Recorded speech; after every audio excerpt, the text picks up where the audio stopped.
जय हिमालय, जय भारत। संसार भर में हिमालय लोग यूट्यूब चैनल देख रहे हैं, आप सभी का स्वागत है। और मैं हूं भारत की राजधानी नई दिल्ली से डॉक्टर हरीश चंद्र नगर। आपने कई मुस्लिम लोगों के सरनेम के तौर पर चौहान, राणा, तोमर आदि संबोधन सुने होंगे। आपके मन में भी यह विचार आता होगा कि ये सरनेम तो हिंदुओं के होते हैं, तो प्रश्न यह है कि हिंदू सरनेम लगाने वाले ये मुसलमान कौन हैं? आज इसी विषय पर मैं बात करूंगा, लेकिन जब तक मैं आगे बढ़ूं आपसे अनुरोध है कि हिमालय लोग यूट्यूब चैनल को सब्सक्राइब अवश्य कर दीजिए। मेरे धर्म बुक और सत्यमेव जयते यानी STV को भी देखिएगा, ये आपसे विनम्र अनुरोध है।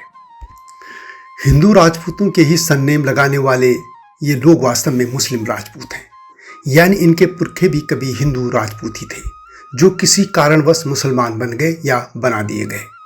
ये वे राजपूत हैं जिनके पुरखों ने भी सनातन धर्म और देश की रक्षा के लिए विदेशी आक्रांताओं के साथ संघर्ष किया था, जिन्होंने मुस्लिम शासन काल में विभिन्न परिस्थितियों के कारण इस्लाम कबूल कर लिया था, परंतु अपनी राजपूत संस्कृति और वंश परंपरा को नहीं भुलाया। आज भी वे अपने नाम के पीछे अपने राजपूत वंश का नाम प्रयोग करते हैं। भारत के इतिहास की पुस्तकों में मुस्लिम राजपूतों के बारे में बहुत कम उल्लेख मिलता है। भारत में राजस्थान, गुजरात, हरियाणा, उत्तर प्रदेश, बिहार, पश्चिम बंगाल, मध्य प्रदेश आदि राज्यों में बड़ी संख्या में मुस्लिम राजपूत रहते हैं। मेवात में अधिकतर मुस्लिम राजपूत ही हैं। गाजियाबाद, बुलंदशहर क्षेत्र में बड़ी संख्या में मुस्लिम राजपूत रहते हैं। वैसे भारत में मुस्लिम जाट, मुस्लिम गुज्जर, मुस्लिम त्यागी, मुस्लिम अहीर भी मिल जाते हैं। भारत की तरह पाकिस्तान में भी मुस्लिम राजपूत हैं। पाकिस्तान में भी वे प्रभावशाली व ताकतवर पदों पर हैं। उनके अपने राजपूत सरनेम वाले संगठन भी हैं। राजपूत कुल के इन मुसलमानों ने आज भी अपने सरनेम यानी उपनाम जैसे चौहान, राणा, तोमर आदि को बनाए रखा है। ये लोग राजपूतों के ही वंशज हैं। मुस्लिम राजपूतों की कहानी सिंध से शुरू होती है। अरबों ने पहला आक्रमण सिंध पर ही किया था, यानी सबसे पहला मुस्लिम आक्रमणकारियों का कहर सिंध, मुल्तान और पश्चिमी भारत के राजपूतों पर बरपा था। यह इतिहास भारत के इतिहास की पुस्तकों से ही गायब कर दिया गया था। दरअसल आक्रांता मुसलमान अपनी सेना के साथ इस्लामिक धर्म गुरु यानी मुल्ला मौलवियों को भी साथ लाते थे। जब मुस्लिम सेना कहीं पर हमला करती थी और यदि वह जीत जाती थी तो हारे पक्ष को इकट्ठा करके जबरदस्ती कलमा पढ़ा लिया जाता था। मुस्लिम सेना कुछ दिनों तक उसी इलाके में रहती थी। अन्य जो मूल हिंदू होते थे उनको भगा दिया जाता था या खुद ही भाग जाते थे। उनके घरों पर ये आक्रांता कब्जा कर लेते थे। कुछ मौलवी इलाके में रुक जाते थे और वे नज़र रखते थे कि नए बने मुस्लिम अपना पुराना धर्म तो नहीं अपना रहे हैं। विशेष तौर पर युद्ध करने वाले सैनिकों को मुस्लिम बनाया जाता था। चूंकि सेना में तब अधिकतर राजपूत ही होते थे, इसलिए उनको सबसे पहले मुसलमान बनाया जाता था।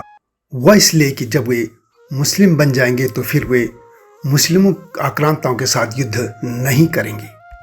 वैसे जब धर्म परिवर्तन किए लोग अपने परिजनों के साथ लौटते थे तो परिजन भी उनको स्वीकार नहीं करते थे। अपने ही परिजन उनसे कहते थे कि अब तुम मुस्लिम हो गए हो, तुम्हारा धर्म भ्रष्ट हो चुका है, यानी हिंदू समाज उन्हें स्वीकार नहीं करता था, इसलिए वे मुसलमान बने रह जाते थे। भले ही उनको जबरदस्ती मुसलमान बनाया गया था, लेकिन हिंदू धर्म उनको फिर स्वीकार नहीं करता था। संपूर्ण भारतीय उपमहाद्वीप की यही गाथा है। राजपूत की बजाय यदि हम क्षत्रिय कहें तो यह और भी व्यापक बात होगी, क्योंकि 8वीं सदी तक पश्चिमी सिंध, मुल्तान आदि में क्षत्रिय फैले थे। बाद में जब राजपूत शक्ति का उदय हुआ तो राजपूतों में कोई केंद्रीय सत्ता उभर नहीं पाई। इसका लाभ भी आक्रांताओं ने उठाया।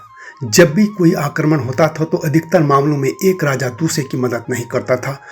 अरब की तरफ से जब इस्लाम आगे बढ़ा तो उनके सबसे पहले निशाने पर सिंध, मुल्तान और पश्चिमी क्षेत्र ही थे। इसलिए इस्लामिक आक्रांताओं के निशाने पर सबसे पहले यही क्षेत्र रहे। कुछ मामलों में ऐसा भी हुआ कि हिंदू राजा मुस्लिम आक्रमणों से परेशान थे।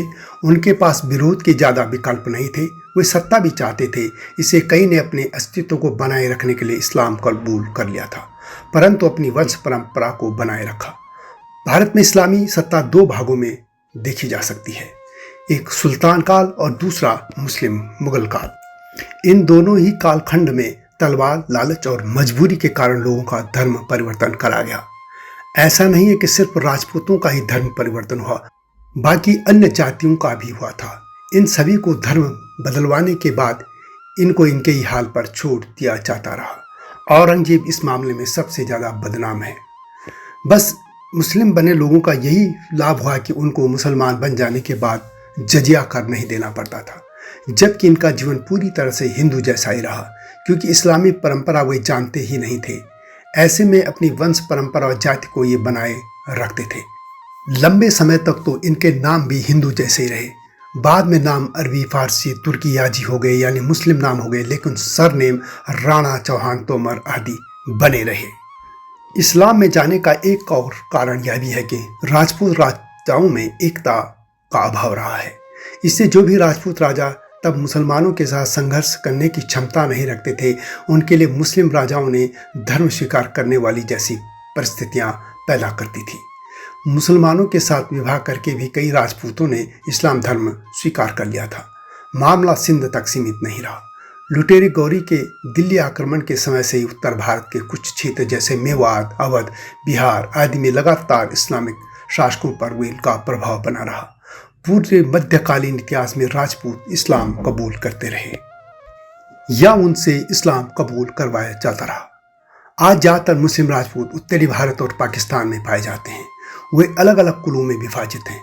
राजपूत शब्द पारंपरिक रूप से सूर्यवंशी, चंद्रवंशी और अग्निवंशी कुलों के लिए प्रयोग किया जाता रहा है, जो कि हिंदू वर्ण व्यवस्था में क्षत्रिय हैं।